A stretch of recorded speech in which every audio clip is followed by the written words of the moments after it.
ترجمہ و تذکیر سورۃ البقرہ آیت نمبر 1 تا 5۔ اعوذ باللہ من الشیطان الرجیم، بسم اللہ الرحمن الرحیم۔ الف لام میم، ذالک الکتاب لا ریب فیہ ھدی للمتقین الذین یؤمنون بالغیب ویقیمون الصلاۃ ومما رزقناہم ینفقون والذین یؤمنون بما انزل الیک وما انزل من قبلک وبالآخرۃ ھم یوقنون اولئک علی ھدی من ربہم واولئک ھم المفلحون۔ آیات کا ترجمہ۔ یہ سورہ الف لام میم ہے، یہ کتاب الہی ہے، اس کے کتاب الہی ہونے میں کوئی شک نہیں۔ ہدایت ہے ان خدا سے ڈرنے والوں کے لیے جو بن دیکھے مان رہے ہیں اور نماز کا اہتمام کر رہے ہیں، اور جو کچھ ہم نے انہیں دیا ہے اس میں سے ہماری راہ میں خرچ کر رہے ہیں، جو اسے بھی مان رہے ہیں جو تمہاری طرف نازل کیا گیا ہے اور اسے بھی جو تم سے پہلے نازل کیا گیا، وہ آخرت پر یقین رکھتے ہیں اور یہی اپنے پروردگار کی ہدایت پر ہیں، اور یہی ہیں جو فلاح پانے والے ہیں۔ ترجمہ جاوید احمد غامدی۔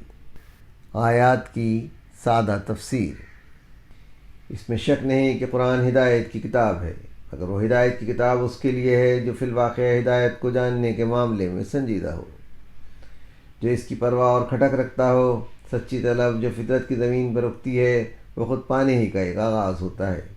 سچی طلب اور سچی یاب دونوں ایک ہی سفر کے پچھلے اور اگلے مرحلے ہیں۔ یہ گویا خود اپنی فطرت کے بند صفات کو کھولنا ہے۔ جب آدمی اس کا سچا ارادہ کرتا ہے تو فوراً فطرت کی مطابقت اور اللہ کی نصرت اس کا ساتھ دینے لگتی ہے۔ اس کو اپنی فطرت کی مہم پکار کا متعین جواب ملنا شروع ہو جاتا ہے۔ ایک آدمی کے اندر سچی طلب کا جاگنا عالم ظاہر کے پیچھے عالم باطن کو دیکھنے کی کوشش کرنا ہے۔ یہ تلاش جب یافت کے مرحلے میں پہنچتی ہے تو وہ ایمان بالغیب بن جاتی ہے۔ وہی چیز جو ابتدائی مرحلے میں ایک برتر حقیقت کے آگے اپنے کو ڈال دینے کی بے قراری کا نام ہوتا ہے، وہ بعد کے مرحلے میں اللہ کا نمازی بننے کی صورت میں ڈھل جاتا ہے۔ وہی جذبہ جو ابتداءً اپنے کو خیر اعلیٰ کے لیے وقف کر دینے کے ہم معنی ہوتا ہے، وہ بعد کے مرحلے میں اللہ کی راہ میں اپنے اثاثہ کو خرچ کرنے کی صورت اختیار کر لیتا ہے۔ وہی کھوج جو زندگی کے ہنگاموں کے آگے اس کا آخری انجام معلوم کرنے کی صورت میں کسی کے اندر ابھرتی ہے، وہ آخرت پر یقین کی صورت میں اپنے سوال کا جواب پا لیتی ہے۔ سچائی کو پانا گویا اپنے شعور کو حقیقت اعلیٰ کے ہم سطح کر لینا ہے۔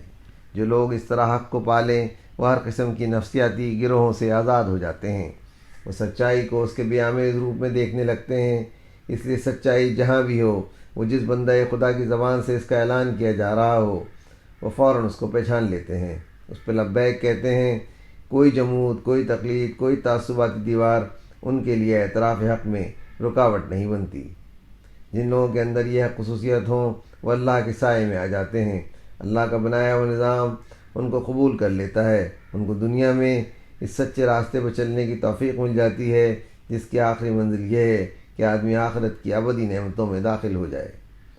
حق کو وہی پا سکتا ہے جو اس کو ڈھونڈنے والا ہے۔ جو ڈھونڈنے والا ہے وہ ضرور اس کو پاتا ہے۔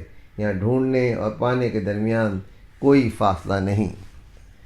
تذکیر القرآن وحید الدین خان، آواز سراج الدین۔